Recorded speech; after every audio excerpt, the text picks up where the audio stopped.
While I was on deployment, my wife didn't feed my daughter.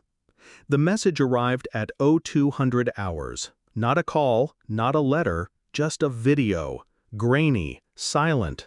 My neighbor's hand, trembling, holding the phone steady long enough for me to see what I should never have seen. My daughter, 6 years old, curled on the kitchen floor, knees to chest, eyes half shut. Her lips moving with a whisper I couldn't hear. Behind the camera, muffled voices, laughter, a woman's voice, my wife's, sharp, venomous. I always wanted a son, not this trash. Another voice layered in, her mother. It's a waste of food to feed her. She's not one of us. I froze. On deployment, thousands of miles away, I could do nothing but watch. The soundless scream in my chest did not reach my lips. War teaches you to suppress, to calculate, to survive. But this was not war. This was betrayal wrapped in the voice of the woman I trusted. I replayed the clip 10 times. Each time, my pulse slowed, my rage turned cold, my grief sharp.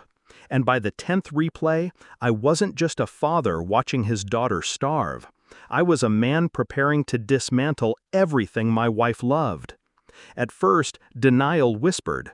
Maybe it was taken out of context. Maybe she didn't mean it. Maybe. But soldiers know the difference between truth and excuse, between accident and intent. Her voice was clear, cruel, calculated. The neighbor sent another message. She hasn't eaten in 2 days. I left food by the window. She sneaks it when they're asleep. My knuckles bled from clenching too hard. But no one in the barracks noticed. Outwardly, I was calm, quiet, detached. Inside, something broke.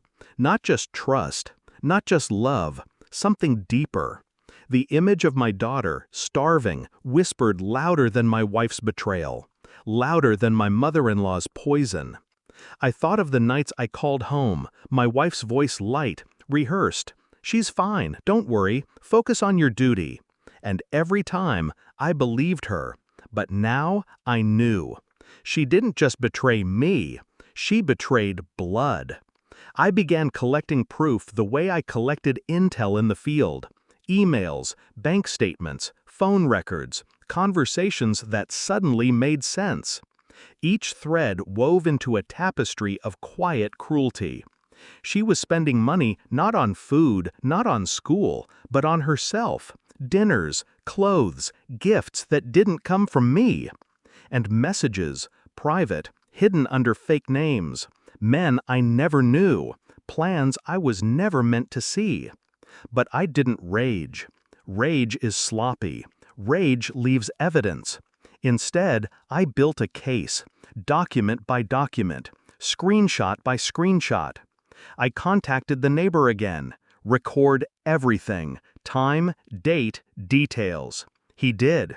He gave me images of my daughter reaching through cracked blinds, eating bread like it was gold. I never confronted my wife, not yet. When I called, I laughed with her, spoke soft, played the part of the distant husband, distracted, trusting. And while I listened to her lies, I built the trap beneath her feet. The trap wasn't steel or rope, it was truth. When I returned, she smiled at me in the airport like nothing had fractured. Arms around me, perfume masking rot. I smiled back, cold. 2 days later, I handed her a folder at the dinner table. No words, just silence. Inside, bank records, phone screenshots, neighbors' footage, and one picture. My daughter, curled on the floor, ribs sharp beneath her shirt. Her face went pale, then red, then pale again. She stammered, reached for excuses. It's not what it looks like. I cut her words with a single question. Did you feed her? Her lips trembled. No answer. The silence was her confession. And in that silence, I felt nothing. Not sorrow, not fury, just clarity. I didn't scream, didn't strike, didn't break plates or flip tables. I simply stood, lifted my daughter into my arms, and walked past her. But I left the folder behind, not just for her, for everyone. Her mother found it first, then the rest of the family, friends, neighbors. They saw the footage, the messages, the starvation she called discipline. Their judgment became her prison. Their whispers, her shackles. I didn't have to destroy her. I let the truth eat her alive. Her face in the mirror, her name in their mouths, her daughter's silence when she begged for forgiveness, those would be the knives. And I made sure she knew it. My last words before I left, "You starved my blood. I starved your life." Now, weeks later, my daughter sleeps peacefully, fed, safe. My wife lives in the ruins of her reputation, the ashes of her pride. I don't check on her. I don't answer calls. I don't waste thoughts. Because what's left of her isn't my concern.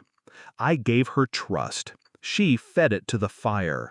I gave her a family. She left it hungry. So I took everything she loved, status, comfort, belonging, and left her with nothing. Not even my anger. Only silence. Silence is colder than hate. Silence lasts longer. And silence is what she earned.